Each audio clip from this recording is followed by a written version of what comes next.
Can someone explain to me why these humans are vibrating? Ambassador Zlovax asked, his four-eye stalk swiveling in disbelief. I sighed, tapping my datapad with one tentacle while balancing my ceremonial headdress with another. As the official liaison to the Galactic Olympic Committee and representative of the Vorpulian Confederation, I had dealt with many strange species.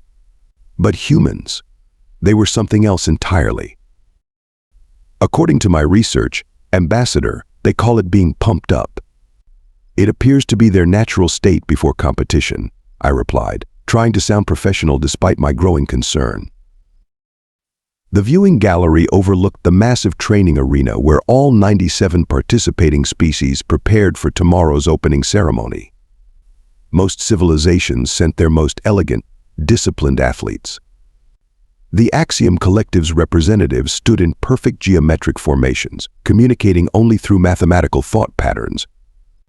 The gaseous Bolovax entities hovered in serene clouds, conserving their energy. And then there were the humans. Why are they shouting at each other? Is this some form of conflict? Asked Quiptara, the delicate butterfly-like representative from Lepidos IX. I consulted my notes. They call it hyping each other up. Apparently, it improves performance. Fascinating, Quiptara whispered, her antennae quivering in a mixture of fear and curiosity. The delegation from Earth had arrived only 3 days ago, the newest species invited to the 12,874th Galactic Olympics. Most newcomers approached the event with reverence and careful study. The humans packed energy drinks and something called protein bars. Ambassador Zlovax leaned closer to me. Voltar, I need your honest assessment. Are they safe? Define safe, I muttered. Just then, a booming voice echoed through the training arena. Woo-woo, Earth Team baby. Let's goo-woo. One of the humans, a towering female with hair dyed in multiple bright colors, had just lifted a weight that even the granite-bodied Petrosians would struggle with. Her teammates surrounded her, slapping her on the back and creating a cacophony that made several telepathic species flinch in pain. I think I've seen enough, Ambassador Zlovax said, turning away. The Security Council will want a full report. These creatures seem unpredictable. As the ambassador glided away, I remained at the observation window, unable to look away from the spectacle below. Unlike most species who evolved toward calm rationality, these humans seem to thrive on chaos. My communicator buzzed. Chief Science Officer Voltar, your presence is requested in Lab 7. We have concerns about the human samples. Great. Just great. They consume what?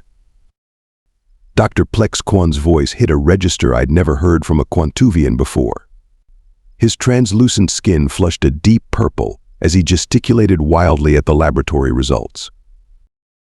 Calm down, Doctor, I said, though I felt anything but calm myself. What have you found? These humans, they deliberately ingest a substance called caffeine. It's a psychoactive stimulant. They consume it in liquid form, multiple times daily. I blinked all 3 of my eyes in sequence, our species equivalent of a confused shrug. Many species consume mild stimulants for ceremonial purposes. No, Dr. Plex Quan interrupted, shoving a molecular diagram in my face. This isn't ceremonial. This is performance enhancement. Look at these readings from their bloodstreams. Some of them haven't slept in over 30 hours. Their cardiovascular systems are operating at 127% of expected capacity. I reviewed the data, feeling my stomach sink. Are you suggesting they're violating the competitive substance protocol? I'm not suggesting. I'm stating it plainly. They're all using it. Every single human competitor. This was not good. The Galactic Olympics had strict rules against performance-enhancing substances, and species caught violating these rules faced immediate disqualification and potential diplomatic consequences. Have you reported this to the committee? I asked. Not yet. Given Earth's new status, I thought it prudent to consult with you first. I nodded appreciatively. Diplomatic incidents during the Olympics could set back interspecies relations for centuries. We needed to handle this delicately. Let me speak with their delegation head first, I said. Perhaps there's a cultural misunderstanding. Finding the human delegation wasn't difficult. I simply followed the trail of empty containers and unusually loud conversations.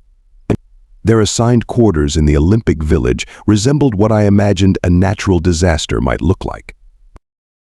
"Excuse me," I announced at their doorway, trying to be heard over what they called music, a rhythmic pounding that made my sensitive auditory receptors throb. "I'm Chief Science Officer Voltar of the Olympic Committee. I need to speak with your delegation leader." A human with facial hair and an unusual cloth cap turned down the volume. That would be Coach Marquez. "Yo, Coach. Alien dude here to see you." A stocky human with graying hair emerged from another room, extending a hand toward me. I had studied human customs and carefully wrapped a tentacle around his appendage, giving it one precise shake. "Frank Marquez," he said. "What can I do for you, Miss Barr?" "Voltar, I'm afraid we have a serious matter to discuss regarding your team's use of prohibited substances." The room went quiet. Coach Marquez's expression shifted subtly. "Prohibited substances? My athletes are clean. We follow all Olympic guidelines. I'm referring specifically to a stimulant called caffeine. Our labs have detected it in every one of your team members." There was a moment of silence before the room erupted in laughter. Actual, physical laughter.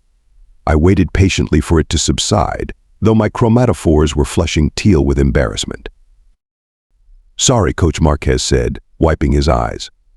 "But caffeine? That's just coffee, tea, energy drinks. Everyone on Earth consumes it. It's not a performance enhancer, it's a basic beverage." "Nevertheless," I continued, maintaining my professional demeanor, "it provides your species with significant advantages in reaction time, endurance, and strength. Our regulations clearly state."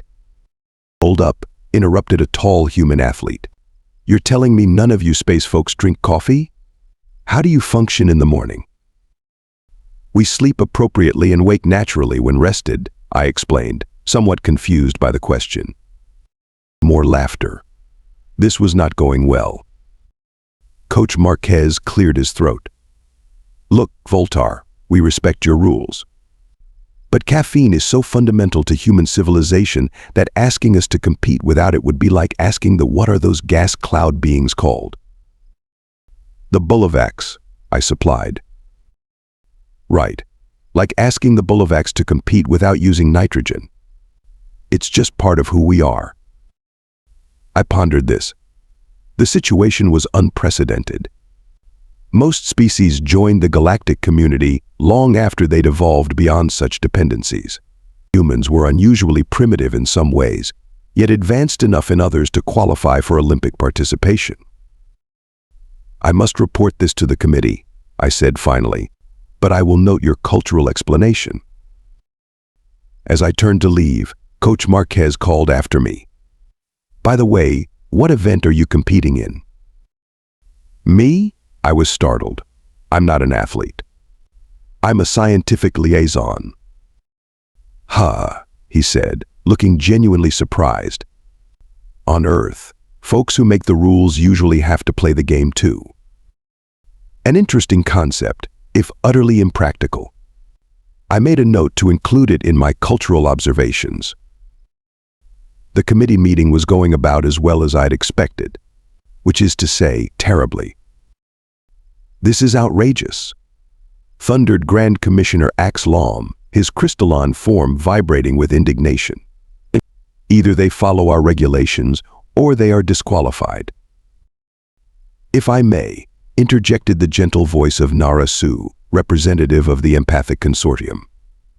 "The humans are newcomers. Perhaps allowances could be made while they adjust to our standards." The debate had been raging for over an hour. I stood by, providing technical data when requested but otherwise trying to remain neutral. The humans' casual attitude toward what was clearly a performance-enhancing drug had shocked most committee members. Science Officer Voltar called Commissioner Lom. What would happen if these humans were denied this caffeine substance? All eyes, stalks, sensory apparatuses, and consciousness fields turned toward me. I cleared my throat nervously. Based on my analysis of their physiology and dependency, they would likely experience headaches, fatigue, irritability, and decreased cognitive function for approximately 7 to 10 days while their systems adjust. The opening ceremony is tomorrow, noted Narasu. Indeed, I confirmed, their performance would be significantly impaired. The committee chambers filled with murmurs. I could sense the diplomatic crisis looming.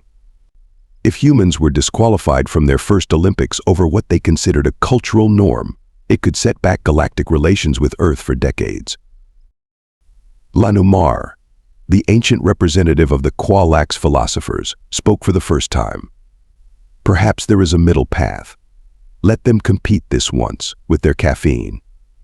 But make it clear that by the next games, they must comply with regulations. More murmurs, some agreeable, others outraged. And what message does that send to other species? Asked Axlom. That rules are flexible if you complain loudly enough. It sends the message that we value inclusion and understanding, countered Narasu. That we recognize different evolutionary paths. I watched the debate swing back and forth, feeling conflicted. As a scientist, I recognized caffeine for what it was, a drug that gave humans advantages. But as a liaison, I understood the cultural complexities. Finally, Commissioner Lom raised his limbs for silence. We will put it to a vote.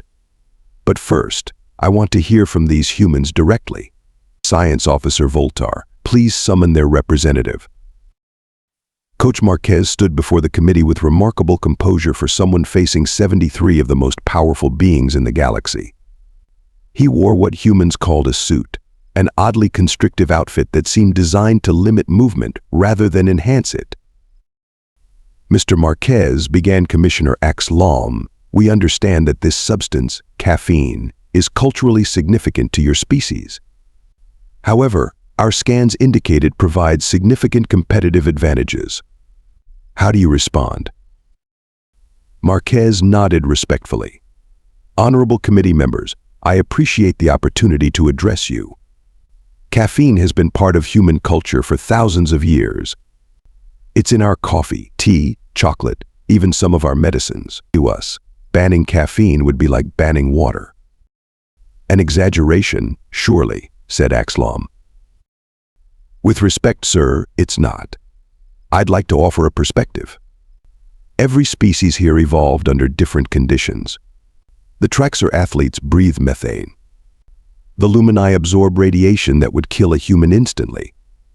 We don't consider these unfair advantages because they're natural to those species. Consuming a stimulant is hardly natural, scoffed one of the Purity faction representatives. For humans, it is, Marquez countered. We've co-evolved with caffeine-producing plants for millennia. Our cities, our art, our literature, caffeine helped shape them all. The American Revolution was planned in coffeehouses. The Enlightenment spread through cafes. Without caffeine, human civilization might look completely different. I found myself oddly moved by his argument. The human was speaking with a passion that made my scientific objectivity waver. Furthermore, Marquez continued, if you test our athletes again in a few weeks, you'll find their bodies have adjusted to regular caffeine intake. The performance enhancement effect diminishes with consistent use. We're not getting some massive advantage, we're just being human. The chamber fell silent. I could sense the committee members processing this perspective. It was true that the Olympics allowed for natural biological differences between species. The 6-limbed hexapods weren't banned from climbing events. The telepathic Mindari weren't excluded from team sports, despite their natural coordination advantages. "We will deliberate," announced Commissioner Axlom. "Please wait outside." As Marquez turned to leave, he caught my eye and gave what humans call a thumbs up. I wasn't entirely sure what it meant, but I found myself hoping it was positive. 3 hours later, I found myself explaining the committee's compromise to the human delegation.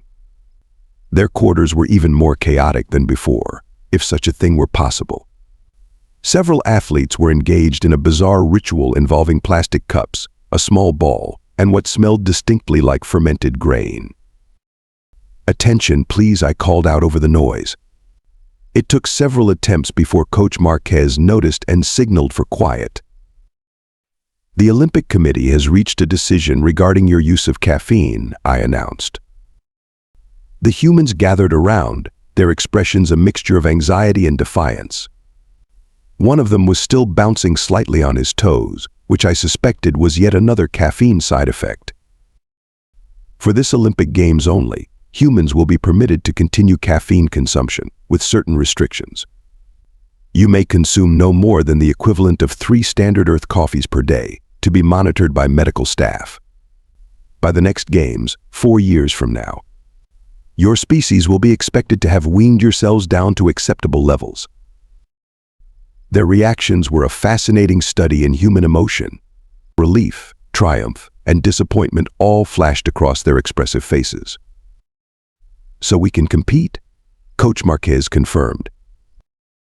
"Yes, the committee recognizes the cultural significance of this substance and acknowledges that immediate withdrawal would unfairly impact your performance." A cheer went up, and suddenly I found myself surrounded by humans expressing gratitude through various physical gestures that made me deeply uncomfortable. However, I continued once I had extracted myself from their proximity. "There is one additional stipulation. The committee is fascinated by human resilience and adaptive capacity. As such, they have created a special exhibition event, the Caffeine-free Challenge." The humans went silent. "What does that mean exactly?" asked Coach Marquez cautiously.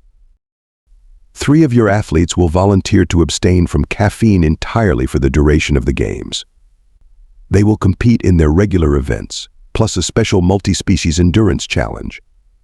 Their performance will be studied for scientific purposes." "And if we refuse?" one athlete asked. "The committee's decision might be reconsidered," I said diplomatically. Coach Marquez sighed. "So we need 3 volunteers to go cold turkey and be lab rats?" "I believe the preferred scientific term is research subjects," I corrected. The humans exchanged glances, having one of those silent communications that seem common among social species. "I'll do it," said a muscular human with unusually pale skin. "I've gone without coffee before. Nearly died, but I survived." "Count me in too," added the tall athlete who had questioned me earlier. "My mom's been telling me to cut back anyway." A third human, one of the smaller females, raised her hand. "Fine, but someone better record this for posterity. First humans in Space Olympics, and we have to do it without coffee. This is going to be a disaster." I made notes of their names: Mikhail Jansen, Darius Washington, and Tanya Patel. Brave volunteers for science, even if they seemed to view it as some form of punishment. "Excellent," I said. "The committee will be pleased. Testing begins immediately, and the opening ceremony is tomorrow at 0800 Galactic Standard Time." As I prepared to leave, Coach Marquez walked me to the door. "You know," he said quietly, "there's an old saying on Earth, be careful what you wish for. Your committee might learn more about humans than they bargained for." Something in his tone made my skin ripple with unease. "Is that a threat, Coach Marquez?" He laughed. "Not at all. Just fair warning, humans without caffeine can get a little unpredictable." As I left the Olympic Village that night, I couldn't shake the feeling that the Games were about to become far more interesting than anyone had anticipated. The humans were an anomaly in so many ways, passionate, chaotic, and oddly resilient. Tomorrow would mark their debut on the galactic stage. And based on everything I'd seen so far, it promised to be a spectacle unlike any the Olympics had ever witnessed. I just hoped the galaxy was ready. The opening ceremony of the 12,874th Galactic Olympics was, by any objective measure, spectacular. The photonics dancers created constellations with their light-emitting bodies. The graviton athletes performed impossible feats of levitation. The harmonic choir of Musica Prime sang in 7 dimensions simultaneously. And then came the humans. "What are they doing?" whispered Ambassador Zulvax as Earth's delegation entered the grand arena. I checked my notes frantically.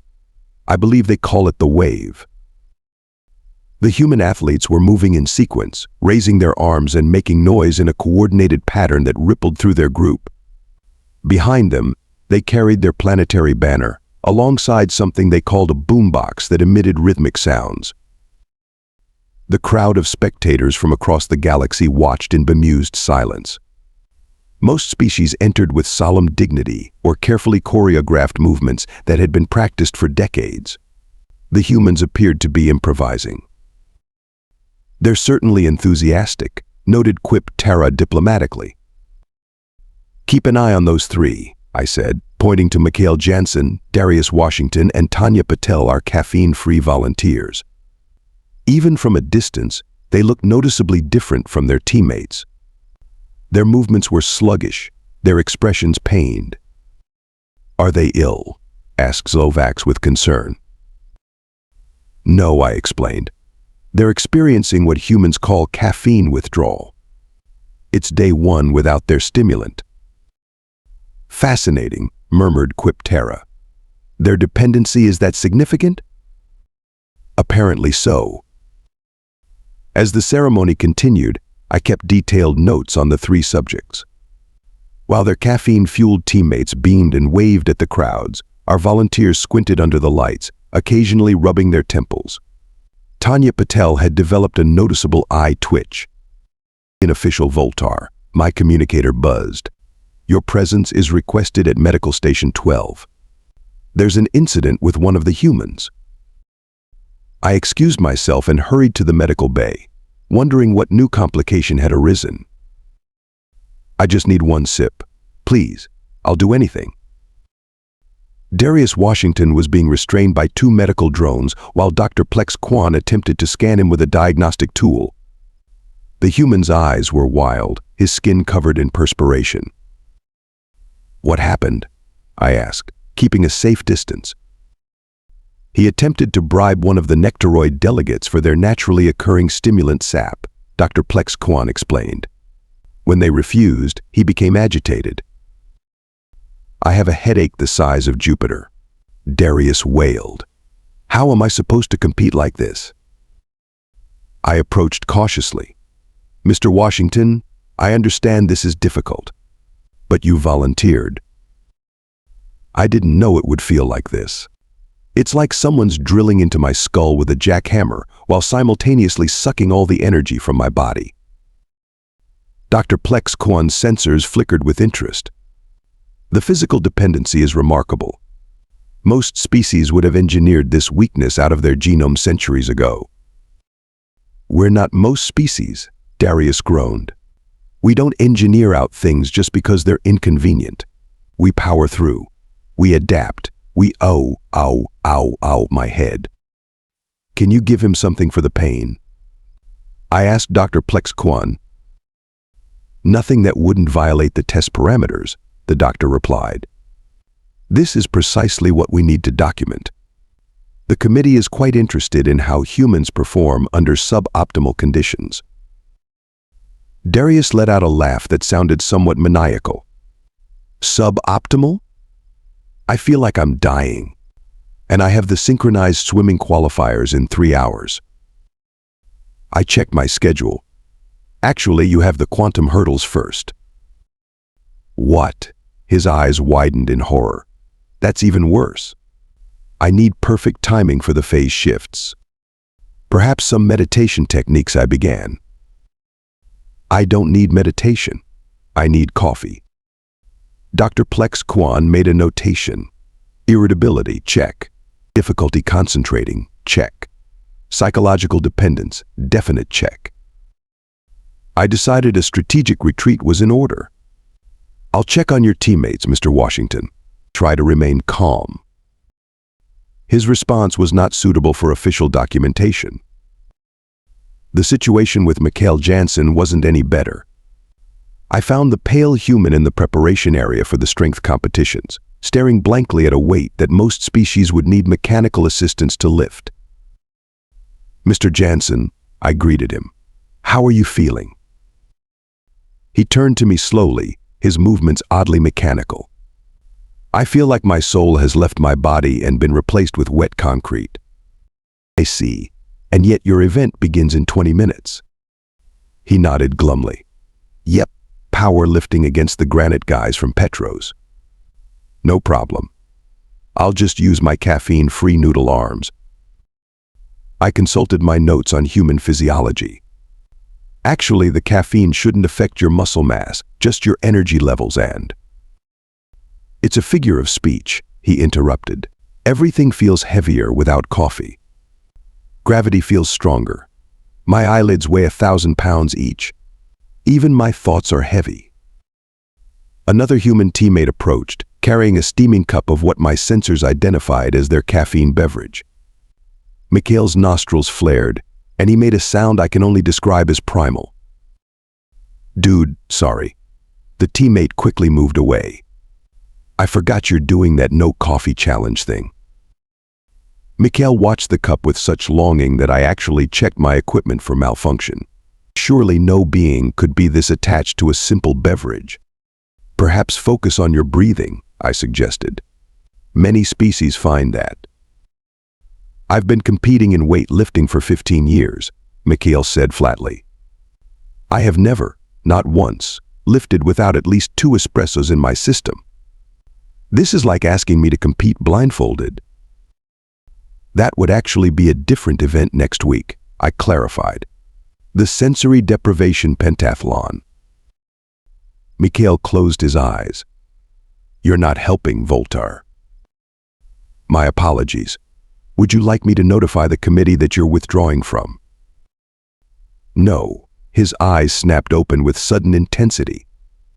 I'm competing. I'm going to lift those weights. And then I'm going to find whoever came up with this caffeine ban and lift them too, over my head, repeatedly. I made a mental note to increase security around Commissioner Axlom. By the time I tracked down Tanya Patel, her individual time trial in the atmospheric adaptation course was already underway. I joined the officials in the observation bubble. How is she performing? I asked the timekeeper.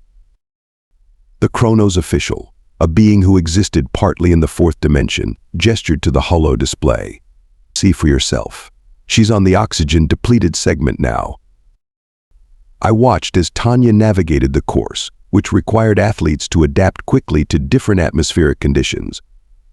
Most competitors moved with precise efficiency, conserving energy. Tanya was not doing that. Why is she sprinting? I asked, baffled. Coach Marquez, who had joined the observation team, chuckled. She's trying to get it over with as quickly as possible. Classic caffeine withdrawal strategy. If you can't feel good, at least feel something else. In this case, burning lungs. That's completely illogical, I noted. She's expending energy she doesn't have. Welcome to humans without coffee, Marquez said with a shrug. Desperate times, desperate measures.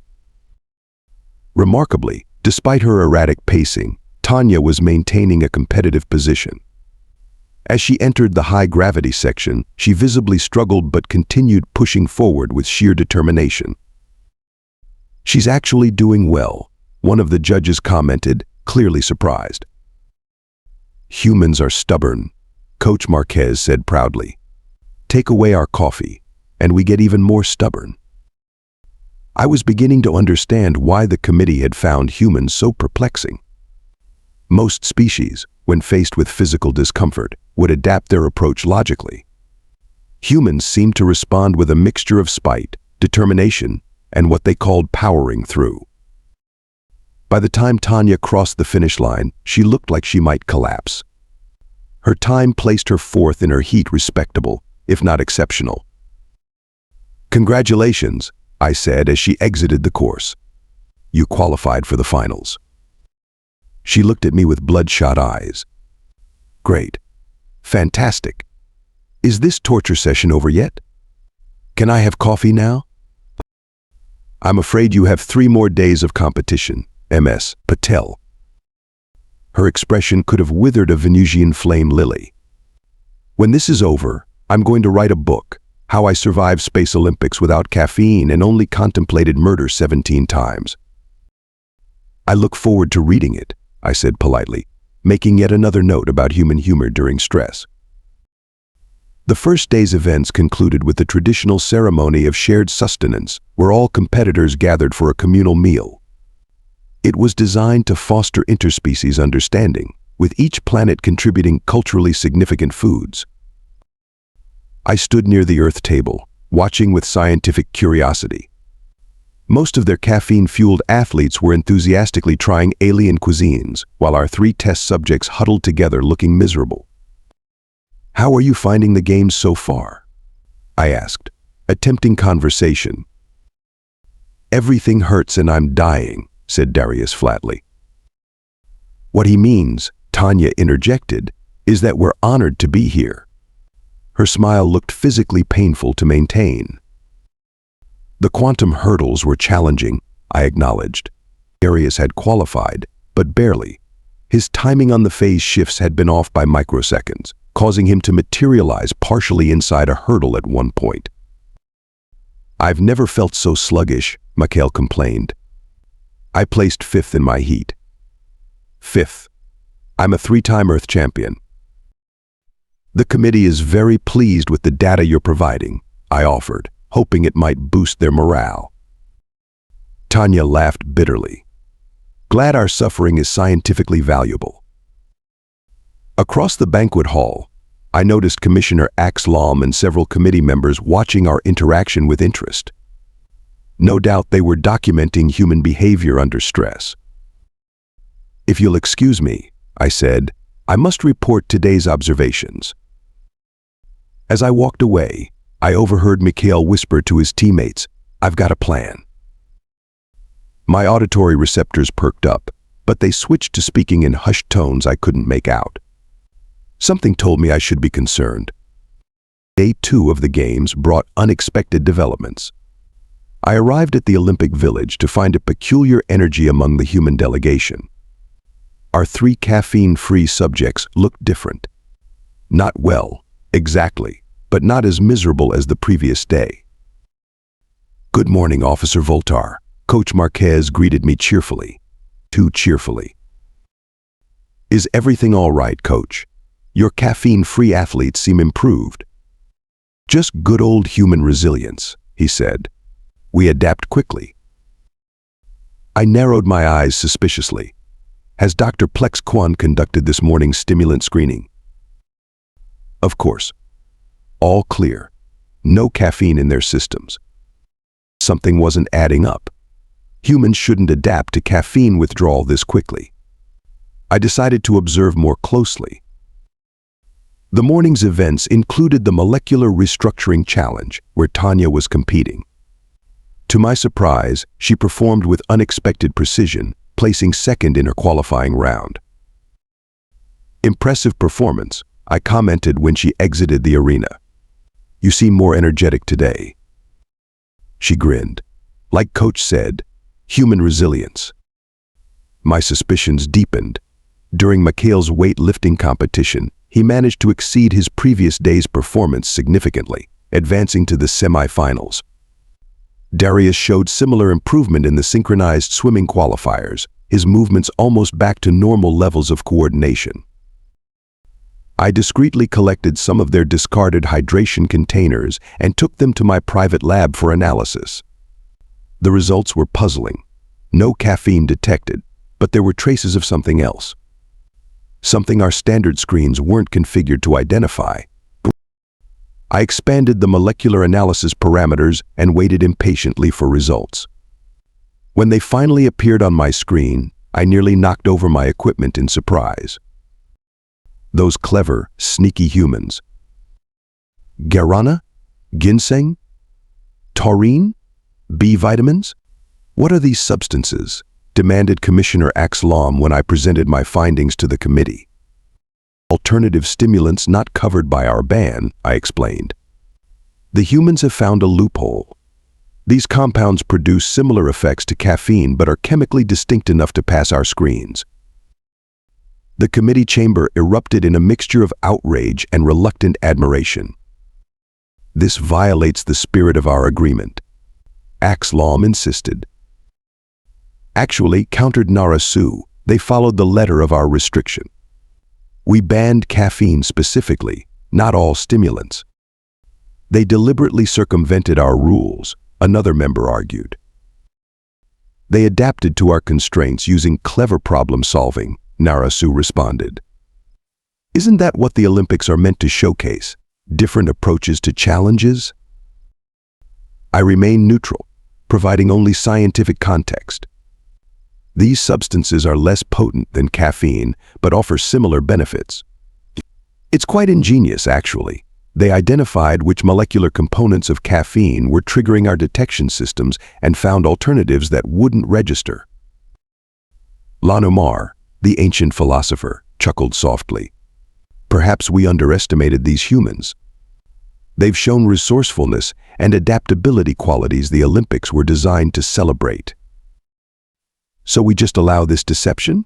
Asked Axlom. Is it deception if they followed our literal restrictions? Narasu questioned. Or is it innovation? The debate continued for hours. Meanwhile, the humans continued competing, their performance improving steadily with their alternative stimulants. On the third day, I confronted Coach Marquez directly. We stood in the viewing gallery, watching Darius compete in the gravity manipulation relay. You know we've discovered your stimulant substitutes, I said without preamble. He didn't even attempt to deny it. Took you long enough. I was beginning to think your scientists weren't as advanced as advertised. The committee is divided on how to respond. Marquez turned to face me. Look, Voltar, you asked for the impossible, humans competing at Olympic level without any form of stimulant. It's not just about the physical boost. It's psychological. It's cultural. It's who we are. You could have simply declined to participate in the caffeine-free challenge and risk disqualification for our first Galactic Olympics. No way. So we found a third option. That's what humans do. We don't accept binary choices. We make new paths. I couldn't argue with his logic. The committee will issue a ruling before tomorrow's finals. Whatever they decide, Marquez said, your scientists have learned something valuable about humans, haven't they? I nodded reluctantly. That you're remarkably stubborn and surprisingly creative when motivated. Exactly. Particularly when someone tries to come between us and our stimulants. The committee's final decision was announced that evening. The human alternatives would be permitted for the remainder of these games, but a comprehensive stimulant protocol would be developed before the next Olympics, covering all known performance enhancers across all species. A fair compromise, I told Coach Marquez when I delivered the news. We can work with that, he agreed. By the next games, we'll either have developed even more creative workarounds or found a way to wean ourselves down. Either way, it'll be interesting. I couldn't help but smile at his candor. Your 3 volunteers have provided invaluable data. The committee is considering adding a human representative to the Sports Medicine Council to help develop more nuanced policies. Smart move, Marquez nodded. Always better to have us working with you than finding loopholes. The final day of competition arrived. The caffeine-free challenge culminated in the multi-species endurance event, a grueling test of physical and mental stamina designed to push all competitors to their limits. Mikhail, Darius, and Tanya lined up alongside athletes from 17 other worlds. With their alternative stimulants now officially permitted, they looked confident despite the daunting course ahead. "Think they have a chance?" Ambassador Zelovax asked as we watched from the official box. "Unlikely," I replied. "They're competing against species with natural advantages in endurance. The marathons of Enduria can run for days without rest. The persistent ones of Durovi experience no pain or fatigue. Yet they seem optimistic," noted Quiptara. The starting signal flashed, and the competitors surged forward into the first challenge, a steep ascent through variable gravity fields. As expected, several species pulled ahead immediately. The humans remained in the middle of the pack, maintaining steady progress. Hour 1 passed, then 2. The course grew more punishing, with environmental hazards and cognitive challenges that tested mental acuity under physical stress. Some competitors began to falter. The humans, remarkably, did not. "They're still going," Ambassador Zelovax said with surprise as we entered hour 4. "And they appear to be gaining positions?" It was true. While several favorites had succumbed to the challenges, Mikhail, Darius, and Tanya continued pushing forward with dogged determination. They weren't the most graceful or the fastest, but they simply refused to stop. By the final hour, only 8 competitors remained on the course. Among them, all 3 humans. "This defies physiological prediction," I murmured, checking my data repeatedly. "They should have collapsed hours ago." "Look at their expressions," Quiptara said. "They seem almost angry." "Spite," explained Coach Marquez, who had joined us in the observation area. "One of humanity's most powerful motivators. They're running on pure I'll show them energy now." "Fascinating," I said, making yet another note. "Your species is driven by emotional responses even in physical competition." "Especially in physical competition," Marquez corrected. "Tell a human they can't do something, and watch what happens." As if to prove his point, Tanya Patel suddenly accelerated in the final stretch, overtaking a Durovia competitor to secure 3rd place overall. Darius and Mikhail finished 5th and 6th respectively, a remarkable showing for a species with no natural endurance advantages. The arena erupted in surprised applause. Even Commissioner Axlom seemed impressed. "Not bad for a bunch of caffeine-deprived primates here," Marquez said proudly. The closing ceremony was traditionally a sedate affair, with formal recognition of achievements and diplomatic pleasantries. The humans, predictably, had other ideas. When Tanya stepped onto the podium to receive her bronze medal, her teammates erupted into what they called cheering, a cacophony of shouts and rhythmic clapping that startled several telepathic species into momentary psychic shields. "Is this necessary?" Commissioner Axlom whispered to me. "For humans, apparently yes," I replied. After the formal proceedings, Earth's delegation hosted what they called an after-party. Against my better judgment, I attended as an official observer. The scene was chaotic but oddly joyful. Humans and curious aliens mingled, with Earth's athletes demonstrating their dances and sharing their culture. I noticed even some of the most reserved species joining in cautiously. "Officer Voltar," Tanya called, waving me over. She handed me a cup. "Try this." I scanned the liquid suspiciously. "What is it?" "Decaf," she said with a wink. "Perfectly Olympic legal. We're adapting already." I took a cautious sip and immediately regretted it. The bitter liquid made my taste receptors recoil. "You drink this willingly?" I asked, struggling to maintain my composure. "That's the point," Darius laughed. "Decaf is awful. But it's a start. By next Olympics, maybe we'll have figured out how to function without stimulants. Or maybe we'll have invented 17 new ones that your scanners can't detect. Either way, we'll be back. The committee is already drafting more comprehensive regulations, I warned. Mikhail grinned, and we're already working on ways around them. It's like Coach Marquez says, humans don't see obstacles. We see puzzles to solve. As the celebration continued around us, I found myself reflecting on what we'd learned about this strange, contradictory species. They were simultaneously primitive and ingenious, chaotic and determined, rule-breaking and principled in their own unusual way. A successful first Olympics for Earth, wouldn't you say? Coach Marquez asked, joining our conversation. Indeed, I agreed, though I suspect the galactic sporting world will never be quite the same. That's the idea, he said, raising his cup in a gesture I now recognized as a toast.